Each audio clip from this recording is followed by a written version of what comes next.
ओम नमः शिवाय। Radhe Radhe everyone. I hope आप सब लोग अच्छे हैं और सावन के पवित्र महीने में शंकर भगवान की बहुत मन से पूजा कर रहे हैं और सावन के महीने को बहुत अच्छे से एंजॉय कर रहे हैं। तो आज मैं भी घर की साफ सफाई कर रही हूँ, तो मैंने सोचा आप लोगों के साथ कुछ बातें की जाएं और आप लोगों के साथ मैं ये शेयर करूँ कि मैं किस तरीके से सावन के इस पवित्र महीने में शंकर भगवान की बहुत ही साधारण विधि से पूजा कर रही हूँ।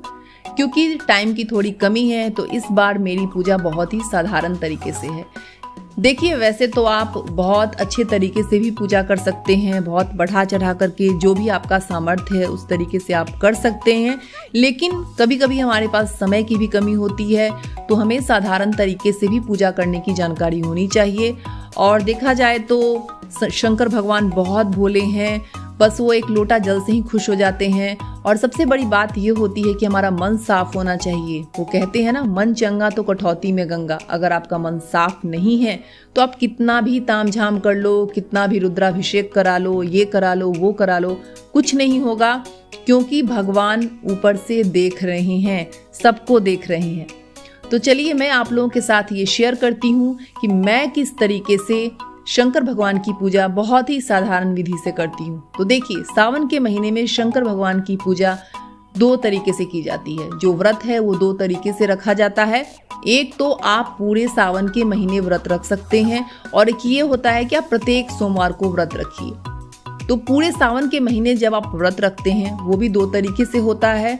उसमें ये होता है कि आप फ्रूट्स खा करके रहिए, दिन भर जूस पीजिए, ऐसा आप दिन भर कर सकते हैं, शाम सुबह पूजा भी करते रहिए। दूसरा ये होता है कि आप दिन भर फास्ट रखिए, उपवास रखिए, जूस पीजिए, चाय पीजिए या फिर उपवास में रहिए और शाम के समय शुद्ध सात्विक भोजन कीजिए, जो कि सेंधा नमक के साथ हो सकता है या सेंधा नमक के बिना भी हो सकता है। ये आपके हेल्थ पर निर्भर करता है, आपके सामर्थ्य पर निर्भर करता है।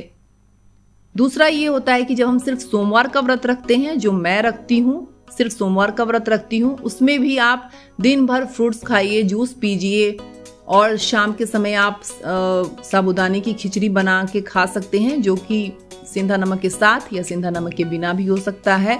मैं सेंधा नमक के साथ शाम में खिचड़ी बनाकर खा लेती हूँ क्योंकि मेरा हेल्थ अलाउ नहीं करता है। अब बात ये आती है कि हमारी दिनचर्या कैसी होनी चाहिए, हमें पूजा पाठ कैसी करनी चाहिए। तो देखिए, सावन के महीने में शिवलिंग पे जल चढ़ाने का बहुत ही महत्व है। जिन लोगों के घर में शिवलिंग है वो शिवलिंग पे जल चढ़ाएंगे, बहुत ही शुभ होता है। जिनके घर में शिवलिंग नहीं है, क्योंकि मेरे घर में भी शिवलिंग नहीं है, बहुत सारे ऐसे घर होते हैं जहाँ शिवलिंग रखना नहीं लोग रखते हैं, तो वहाँ पार्थिव शिवलिंग बनाइए। हमारे शास्त्रों में पार्थिव शिवलिंग बनाकर पूजा करने का बहुत ज़्यादा महत्व है। हमने टीवी सीरियल्स में देखा है, रामायण में भी देखा है कि जब राम जी को लंका पे विजय प्राप्त करनी थी तो उन्होंने समुद्र के किनारे पार्थिव शिवलिंग बना करके शंकर भगवान की पूजा की थी और उनको लंका पे विजय प्राप्त हुई थी। तो इस तरीके से आप पार्थिव शिवलिंग बनाइए सुबह सुबह और पूजा कीजिए और नेक्स्ट डे विसर्जन आप कर सकते हैं। अपने गार्डन में जो गमले आपके होते हैं, तुलसी जी का गमला छोड़ के आप किसी भी गमले में शिवलिंग का विसर्जन कर सकते हैं।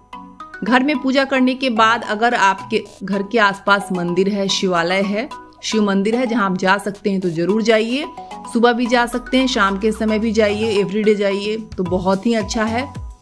देखिए, यहाँ भी लोग कई गलतियां करते हैं। जब वो मंदिर जाते हैं तो सबसे पहले मैं जल चढ़ाने के बारे में बोलूँगी कि लोग तांबे का लोटा ले जाते हैं। तांबे के लोटे में दूध नहीं चढ़ाना चाहिए, पंचामृत नहीं चढ़ाना चाहिए, वो विष के समान हो जाता है। तो अगर आपको दूध चढ़ाना है, पंचामृत चढ़ाना है, तो आपको पीतल का लोटा या स्टील का लोटा यूज करना होगा। जल चढ़ाने की विधि ये है कि जल चढ़ाइए पहले, जिसमें गंगा जल जरूर होना चाहिए। उसके बाद आप दूध चढ़ाइए या पंचामृत चढ़ाइए, या पंचामृत में जितनी चीजें यूज होती हैं, दूध, दही, शक्कर, सब आप एक एक करके भी चढ़ा सकते हैं।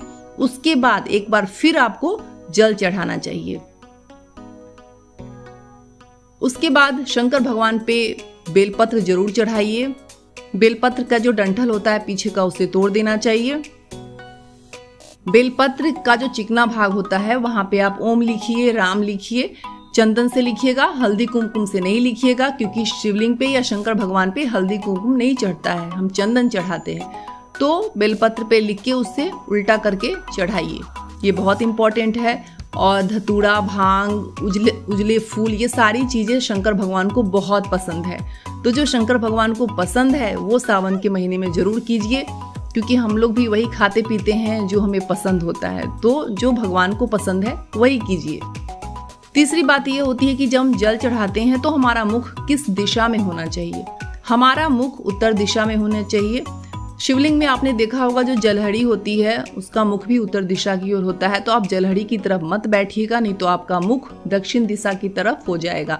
तो आपको दक्षिण दिशा की तरफ बैठना होगा ताकि आपका मुख उत्तर दिशा की तरफ हो या फिर आपका मुख पूरब दिशा की तरफ हो। और जल चढ़ाने के बाद जलहड़ी पे जो जल होता है या पंचामृत होती है वो घर ला करके आप बच्चों पे छिड़काव कर सकते हैं। बच्चों को आप अपने घर में भी छिड़काव कर सकते हैं, ये बहुत ही शुभ होता है। कई लोगों का ये भी सवाल होता है कि जो फल फूल हम प्रसाद चढ़ाते हैं शिवलिंग पे वो घर लाना चाहिए या नहीं लाना चाहिए। तो देखिए, जो शिवलिंग पे जहाँ बेलपत्र चढ़ाते हैं, जहाँ पे हम जल चढ़ाते हैं, वहाँ पे अगर प्रसाद रखा है वो मत लीजिए। वैसे तो वहाँ पे ज़्यादा कुछ चढ़ाना नहीं चाहिए, बेलपत्र और सिर्फ जल ही चढ़ाना चाहिए। लेकिन जलहड़ी पे जो प्रसाद रखी होती है, अगर आपको पंडित जी देते हैं तो आप घर ला सकते हैं और लोगों को प्रसाद बांट सकते हैं, कोई प्रॉब्लम नहीं है। गौरी माँ को भी आप श्रृंगार की चीज़ें चढ़ाइए यथा सामर्थ्य, जो जितना भी आपका सामर्थ्य है। बहुत ज़्यादा तामझाम करने की ज़रूरत नहीं है।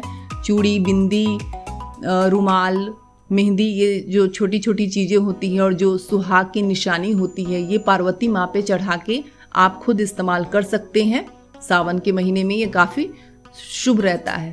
सावन के महीने में आप जब भी पूजा कीजिए, मंदिर जाइए, तो कोशिश कीजिए कि आप हरी साड़ी पहनिए, हरी चूड़ी पहनिए, तो अच्छा होता है। क्योंकि सावन का महीना ही इस नाम से जाना जाता है, क्योंकि इसमें हम सारे पर्व त्योहार, हरियाली तीज, हरतालिका तीज मनाते हैं। तो हरी चीज़ों का, हरे श्रृंगार की सामान का बहुत ज़्यादा महत्व है। तो इस तरीके से मैं साधारण विधि से पूजा करती हूँ। और पूजा मैं किस तरीके से कर रही हूँ ये मैं आने वाले सोमवार में आप लोगों को दिखाऊंगी कि मैं किस तरीके से पार्थिव शिवलिंग बनाकर पूजा करती हूँ। तो आप लोगों को आइडिया मिल जाएगा। आई होप आप लोगों को मेरा ये आज का वीडियो अच्छा लगा है। और भी मेरे ऐसे अच्छे अच्छे ब्लॉग्स देखने के लिए आप लोग कमेंट कीजिए, बताइए क्या अच्छा लगा और क्या चाहते हैं आप लोग। और कमेंट में ओम नमः शिवाय ज़रूर लिखिएगा। मैं अब एवरीडे कोशिश करूँगी आप लोगों के लिए ब्लॉग लाने का। तो चलिए, ओम नमः शिवाय फ्रेंड्स। और सावन के महीने को खूब अच्छे तरीके से एंजॉय कीजिए। शंकर भगवान आप पर, मेरे पे, सबों पर अपनी कृपा दृष्टि बनाए रखें।